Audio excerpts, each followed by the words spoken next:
வணக்கம். Welcome to திருப்பூரில் ஒரு சமையல்.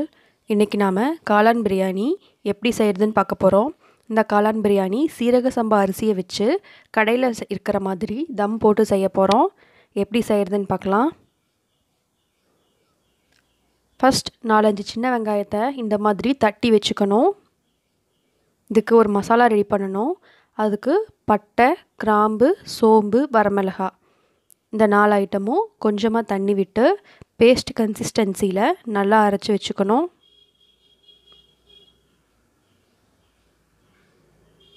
இப்போது பிரியாணி செய்யலாம்.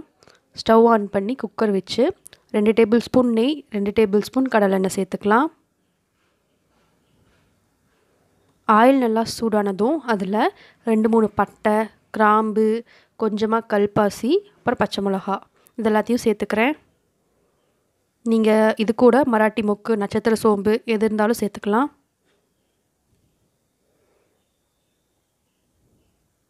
இதெல்லாம் நல்லா பொரிஞ்சதும் தட்டி வச்சுருக்கிற சின்ன வெங்காயத்தையும் சேர்த்துக்கிறேன்.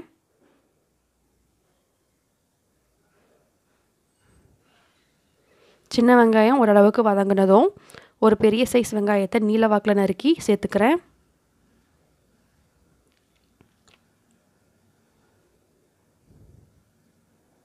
வெங்காயம் நல்லா வதங்கணும்.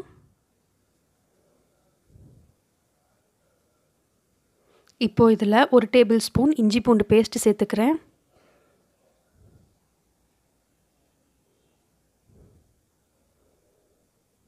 இதோட பச்சை வாசனை போகணும்.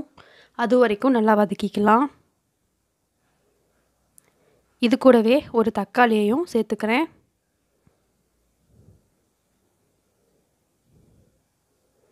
தக்காளி நல்லா மசிஞ்சு வேகணும்.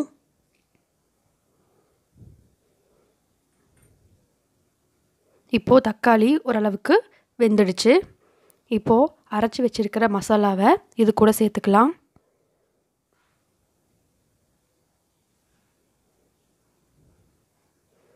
இந்த மசாலா போட்டதும் ஸ்டவ்வை லோ ஃப்ளேமில் வச்சு நல்லா வதக்கி விடலாம்.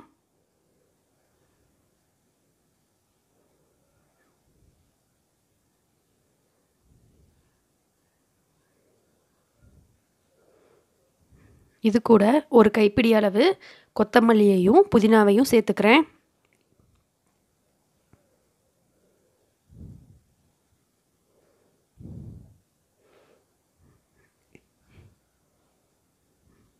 இப்போது கட் பண்ணி வச்சுருக்கிற காளானையும் சேர்த்துக்கலாம். இதெல்லாம் போட்டு ஒரு தடவை நல்லா கிளறி விட்டுறலாம்.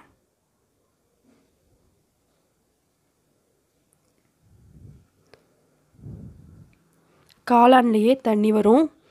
ஸோ நாம் இந்த பிரியாணிக்கு தேவையான அளவுக்கு தண்ணி சேர்த்துக்கலாம். நான் இப்போது 1.5 டம்ளர் சீரக சம்பா அரிசி எடுத்திருக்கேன். எப்போவுமே சீரக சம்பா அரிசிக்கு 1:2 தான் வந்து ரேஷியோ. 1.5 டம்ளர் அரிசிக்கு நான் 3 டம்ளர் தண்ணி விட்டுருக்கேன்.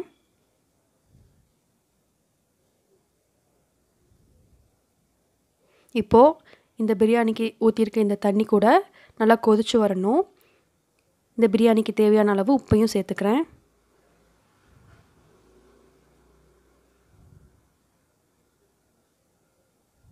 இப்போது இந்த தண்ணி கொதிக்க ஆரம்பிச்சிடுச்சு.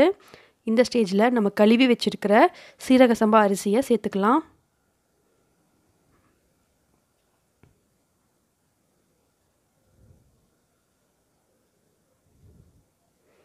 இந்த அரிசி போட்டு நல்லா மிக்ஸ் பண்ணி விட்டுடலாம். அரிசி போட்டு இந்த தண்ணி நல்லா கொதிச்சு வரணும். அது வரைக்கும் வெயிட் பண்ணலாம்.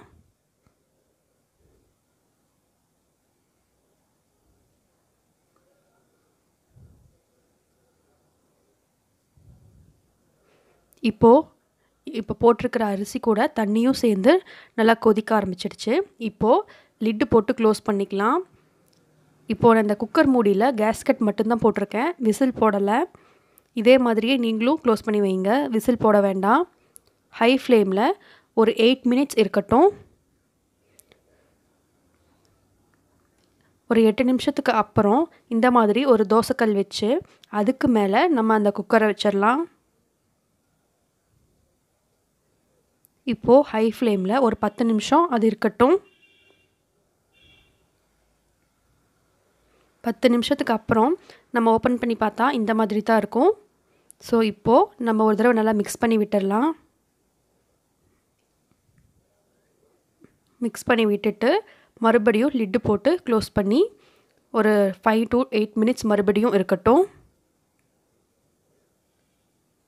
இப்போது 8 மினிட்ஸ் கழித்து பார்த்தீங்கன்னா சாப்பாடு எல்லாமே நல்லா வெந்துடுச்சு. பிரியாணி வாசமும் ரொம்ப நல்லா கமகமன்னு வரும். ஸோ இந்த ஸ்டேஜில் ஒரு தடவை நல்லா கிளறி விட்டு நீங்கள் குக்கரை மறுபடியும் க்ளோஸ் பண்ணி வச்சிடலாம். இந்த மாதிரி நீங்களும் நல்லா ஷேப் பண்ணி விட்டு க்ளோஸ் பண்ணி ஸ்டவ் ஆஃப் பண்ணி ஒரு 10 to 15 மினிட்ஸ் வச்சுருங்க. சாப்பாடு நல்லா உதிரி உதிரியாக வரும். அவ்வளோதான் காளான் பிரியாணி. ரொம்ப ஈஸியாகவே செஞ்சிடலாம். கண்டிப்பாக ட்ரை பண்ணி பாருங்கள். ரொம்ப நல்லா வரும். இந்த வீடியோ இப்போது இங்கே முடியுது. இதே மாதிரி இன்னொரு புதுமையான வீடியோவில் சந்திக்கலாம். கண்டிப்பாக சப்ஸ்கிரைப் பண்ணிடுங்க. கூடவே இருக்கிற பெல் சிம்பிளையும் ப்ரெஸ் பண்ணிவிடுங்க. தேங்க்யூ.